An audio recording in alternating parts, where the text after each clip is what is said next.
Every human being suffers loss, rejection, fear, loneliness, pain. Sometimes, life becomes so heavy that even getting through the day feels impossible. You wake up tired.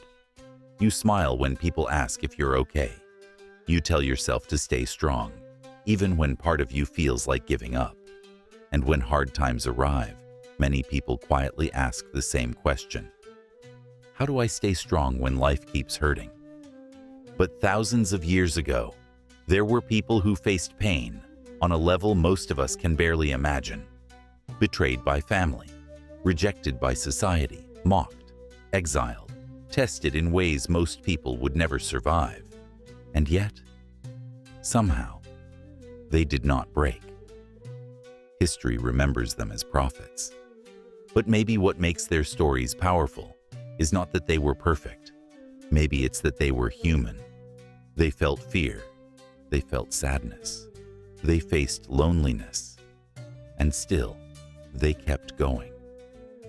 So how did the prophets stay strong during the hardest moments of life? And what can ordinary people like us learn from them? Let's begin with Noah. Imagine spending years trying to help people, trying to warn them, trying to guide them, trying to convince people that disaster could come if nothing changed. And imagine being laughed at for it, mocked, ignored for years, according to tradition, generations even. Noah continued speaking while people stopped listening. Imagine how lonely that must have felt, to believe deeply in something, while everyone around you thinks you're foolish. To keep showing up every day, with no proof your efforts matter, no applause, no encouragement, no visible progress. Most people would quit. Most people would grow bitter. Most people would eventually say, "What's the point?" But Noah teaches us something powerful. Strength is not always loud. Sometimes strength looks quiet. Sometimes strength looks like continuing when nobody believes in you, continuing when results are invisible, continuing when life feels painfully lonely, because not every meaningful thing grows quickly. Sometimes faith, patience, and perseverance happen in silence.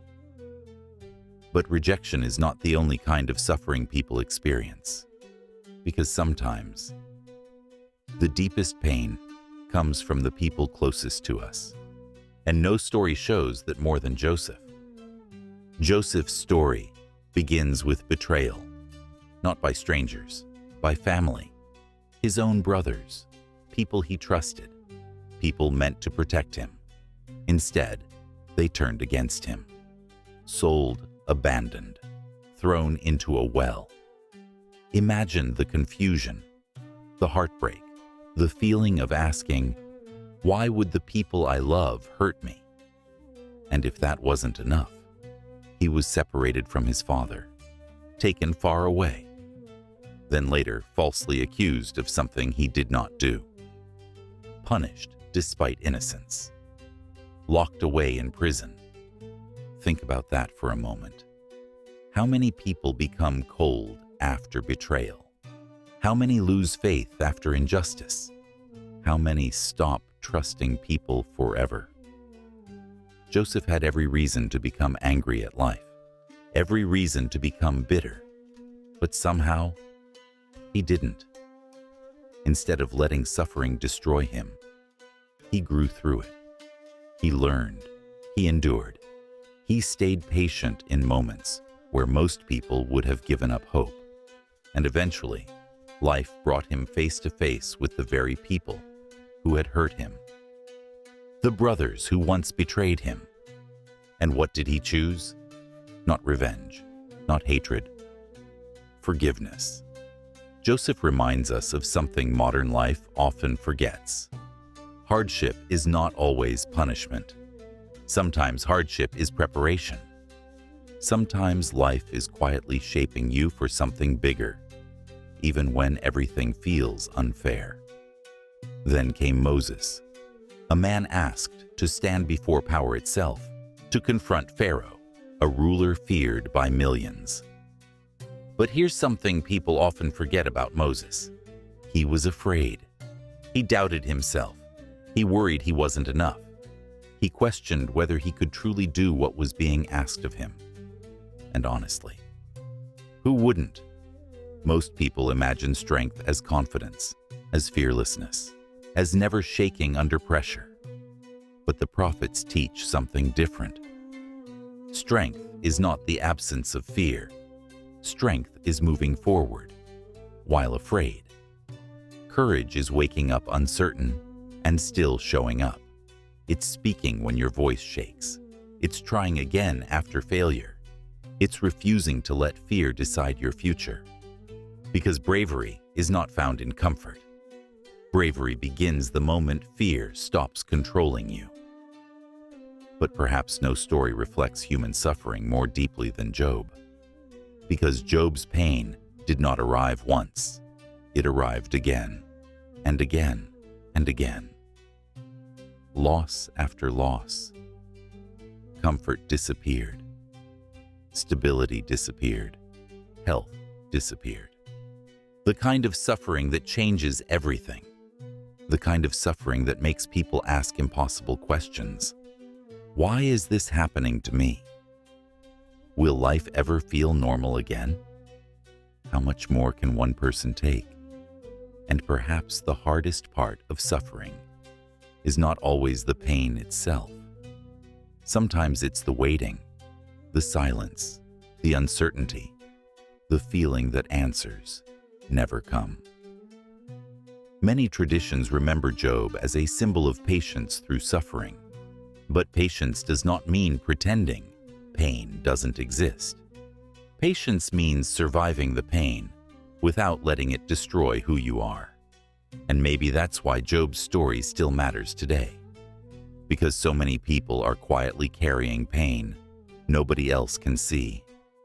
A loss they never fully healed from. A fear they never talk about. A sadness they hide behind normal conversations. Job reminds us of something difficult, but necessary. Sometimes healing takes time. Sometimes there are no immediate answers. Sometimes survival itself is strength. And sometimes simply waking up and continuing is already an act of courage. Then there is Jesus, a figure remembered by millions for compassion, for kindness, for forgiveness. Yet his journey was not free from suffering. He was misunderstood, questioned, rejected by many who could not understand his message. And perhaps one of the deepest pains a person can feel is trying to bring goodness into the world, only to be met with resistance. Trying to help and being misunderstood. Trying to love and being rejected. Yet despite hardship, compassion remained, kindness remained. And maybe that is one of the hardest things for any human being to do. To stay gentle in a world that makes you hard. To stay compassionate when pain tempts you toward anger.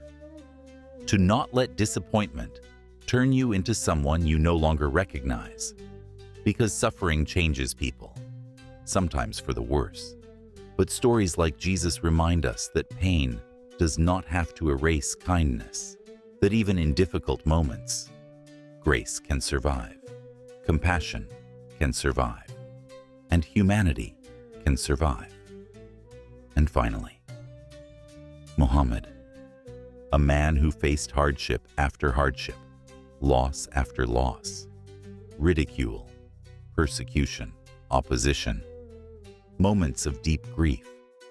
There were times when people mocked him, times when support felt small, times when life became painfully heavy. At one point, he lost loved ones so close together that history remembers it as the year of sorrow.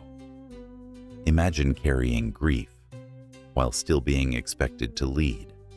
Imagine heartbreak arriving and life still demanding strength. Many people break after repeated loss. Many people stop believing tomorrow can be better. But Muhammad continued. Not because life suddenly became easy, not because suffering disappeared, but because purpose became stronger than pain. And maybe that is a lesson many people desperately need today. Hard times do not mean your story is over. Pain does not automatically mean failure. Sometimes, the hardest chapters of life are quietly shaping who you are becoming. The prophets were not strong because life was easy. Life was not easy for them. They cried, they struggled, they faced fear. They experienced loneliness. They knew heartbreak, but they refused to lose hope. And maybe strength is not about never breaking. Maybe strength is simply choosing to keep going, even when life feels unbearably heavy. Maybe resilience is not perfection. Maybe it is persistence. And maybe the hardest moments of life are not only testing you, maybe they are teaching you, teaching patience, teaching courage, teaching compassion, teaching faith. So tell me, which prophet's story speaks to you the most? And if this helped you even a little, stay with us for more stories that make life feel a little easier to understand.